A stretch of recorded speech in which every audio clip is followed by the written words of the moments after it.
Let's talk about a word we use all the time, compassion. But have you ever stopped to think about what it really means deep down? Today, we're going to do just that. We're going to unpack the incredible meaning hidden inside this one word, all through a story you might know. A story about a huge, hungry crowd, just a little bit of bread, and an act that shows us a love that's, well, at the very heart of everything. So, to get us started, I want you to think about this question. What is the real difference between giving and sharing? I mean, they sound pretty similar, right? But I promise you, their motivations, where they come from, are worlds apart. And getting this difference is absolutely key to understanding the powerful story we're about to dive into. All right, Section 1, what is true sharing? Let's talk about the foundation of connection. Okay, so let's break it down. Giving often comes from this place of ownership, doesn't it? It's kind of the mindset of, hey, this is mine, I have plenty, but I'll give you a little bit. It's a great thing, an act of charity. But sharing is different. It comes from recognizing a common need. It says, we're in this together. This isn't just mine, we both need this. It's not about charity, it's about genuine connection. So what's the bridge? What takes us from just a simple act of giving over to true, genuine sharing? It all comes down to this one word right here, empathy. It's that ability to really, truly understand and feel what another person is going through. You know, without empathy, giving can feel like just a transaction. But with empathy, that's when it becomes a real bond. And the flip side of all this, the total opposite of empathetic sharing? Well, it's that intense focus on self-interest. It's that instinct deep inside us that says, I have to protect myself first. I need to secure my own life, even if that means I have to take from someone else or just ignore what they need. This drive is what our source material points to as the very root of sin. And listen, this isn't seen as some minor flaw. The book of Romans puts it this way, therefore, just as sin entered the world through one man, and death through sin, and in this way death came to all people because all sinned.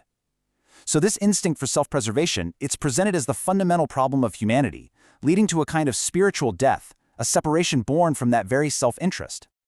Okay, let's move into Section 2. A compassion like a mother's, a story of radical empathy. I really want you to picture this scene from the Gospel of Mark. You've got literally thousands of people. They're out in the middle of nowhere, a totally remote place, and they've been so captivated by what's happening that they've been there for 3 whole days, and they have absolutely nothing left to eat. You can just feel the exhaustion, the hunger, the desperation starting to set in. And in that moment, Jesus looks out at this sea of faces, and he doesn't just see a problem to be solved. He feels what they're feeling. He says, I have compassion for these people. If I send them home hungry, they will collapse on the way. He's not just feeling pity from a distance. He's feeling their weakness, their hunger right there with them. That's deep, personal compassion. Now, this is where things get really incredible.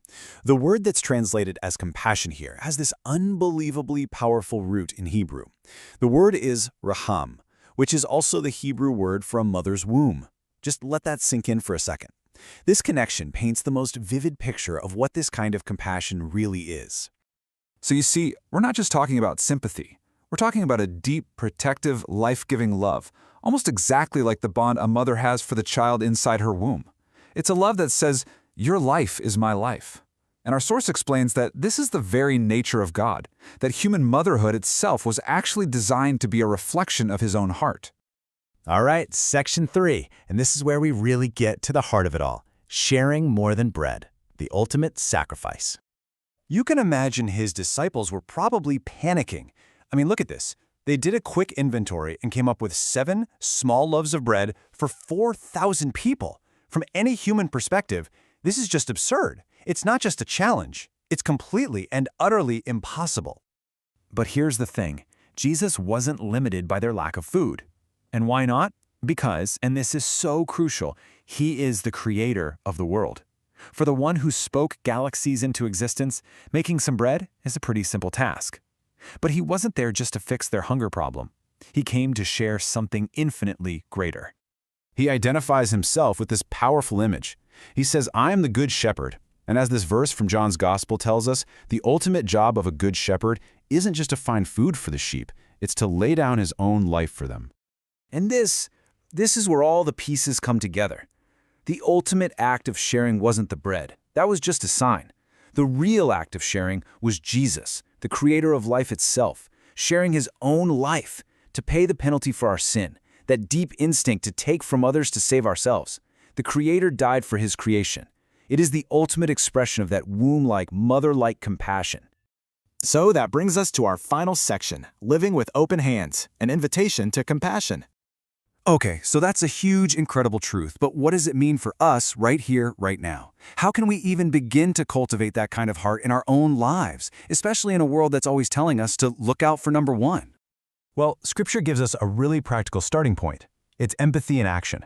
This verse from Romans gives us this simple but profound instruction. Rejoice with those who rejoice, mourn with those who mourn. It's a call to choose to step into other people's experiences, to feel their joy like it's our own, and to share their sorrow instead of just looking away. Because in the end, a truly meaningful life, a true community, it's not built by getting more for ourselves. It's built by sharing what we have. Not just as an act of charity, but with that selfless, protective, life-giving heart of a mother that we've been talking about. Thank you so much for joining us for this explainer. Your subscriptions, likes, and comments are a great encouragement for making the next video.